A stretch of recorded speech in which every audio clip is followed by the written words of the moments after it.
Magandang araw mga ka-lights. Okay, so ngayong araw na ito ay ating aaralin kung paano mag-install ng auto-off hazard switch. Okay? Yes po, auto-off. Ibig sabihin, pag liliko ka, di mo na kailangan i-off yung hazard switch mo. So, automatic na, no? So, ito yung mga kailangan natin. So, meron tayong mini relay, 12 volts, no? So, ito yung kanyang pin. So, meron din yung 5 pins, no?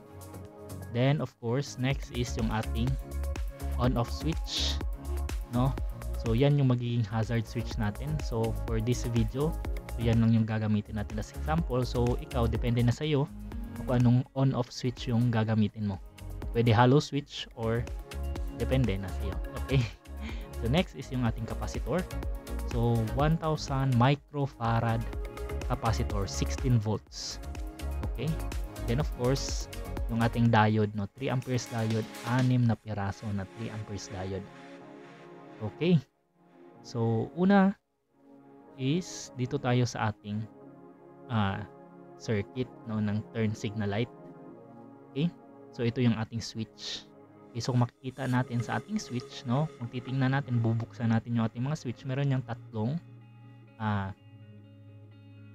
wires, no, dyan para sa turn signal switch, no. So itong gitna is yan yung galing sa relay, din yung magkabilang gilid is yan yung papunta sa ating left at saka right na signal light. Okay, of course sa may signal light natin, no, yung dalawang wire is magkakonekta yan papunta sa ground if ever positive trigger yung ating signal light, no. Papuntang ACC naman if ever negative trigger yung ating signal light. Okay. So, una tayo sa ating connection dito sa ating relay tsaka switch. Okay, so sa ating relay, no, yung una natin gagawin is i-connect natin yung ating capacitor. No, so ito yung ating capacitor, ayan. No, yung mas mahaba na leg niya, yan yung positive. So ilalagay natin diyan sa taas. Then itong negative naman, which is, no, makikita mo diyan, no, meron yang puti, no. So sa baba. Okay, so ganyan yung orientation ng ating capacitor. Then next naman is kukuha tayo ng linya galing sa gitna, no. Itong gitnang wire na galing sa ating signal switch, no. Kuha tayo dyan, magtatap tayo, then papunta dito naman sa ating number 30. So ito yung number 30, no, ng ating mini relay, no, yung gitna na pin. Okay, then of course dito tayo sa 87A or normally close, no. So yan, ito sa baba is papunta naman yan sa ating switch, no, on-off switch, no, isang terminal ng on-off switch. Okay, so ganyan lang. Then after that, no, maglalagay tayo ng diode dito sa isang pin naman ng ating on-off switch, no. So okay, so ayan, no, yan yung ating diode. So by the way, take note sa ating direction ng ating diode. So ito yung itong part na yan, yung silver, no, yan yung mag-indicate ng direction ng diode, no. So make sure na sinunod nyo yung direction ng diode, no. So for positive trigger, so ganyan yung direction niya. Then next naman is puputulin natin yung linya natin na papunta sa signal switch, no. Okay, by the way, doon tayo magpuputol sa may ating handle switch, ha, no, kasi mas madali yung palitan. So pag after natin yan pinutol, no, idudugtong natin yan gamit ang diode, no, 3 amperes diode. Okay, so yung direction niya naman is paganyan. Okay, papunta sa ating ilaw. Okay, then after that, i-connect natin yung part na yan, no, yung after sa diode. Okay, so dito, no, i-connect natin dyan sa diode naman na galing sa ating switch. Okay, so ganyan lang yung connection nya. Okay, so pares-pares lang.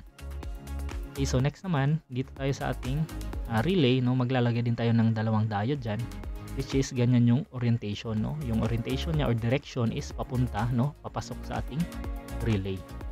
Then yung dalawang pin naman, no, is dito natin i-connect, no, before sa diode na pinang-connecta natin sa wire ng ating pinutol. Okay, so ganyan, no, again pares-pares lang din. Okay, so dyan din sa kabila. Okay, so ganyan lang po. Then after that, para makumpleto naman yung circuit ng ating relay, no, so ilalagay natin yan sa ground, no, or negative, no. If ever positive trigger ka, no, so ilalagay natin yan sa negative, no, yung part na yan. Okay, so tapos na yung ating diagram para sa positive trigger na mga motor, no? So how about yung negative trigger, no? Para sa click game changer, so negative trigger yung ating click game changer, no? So of course, yung gagawin natin is may i-configure lang tayo sa ating diagram. So itong part na yan, no, imbis na papuntang ground is ilalagay natin yan papunta sa ating ACC line, no? Then yung ating capacitor naman is babalik na rin lang natin yung kanyang connection, no? Yung mahabang leg niya, no, dito na sa connection sa pin na papuntang ACC line. Then yung isa naman, yung negative niya is doon sa kabila.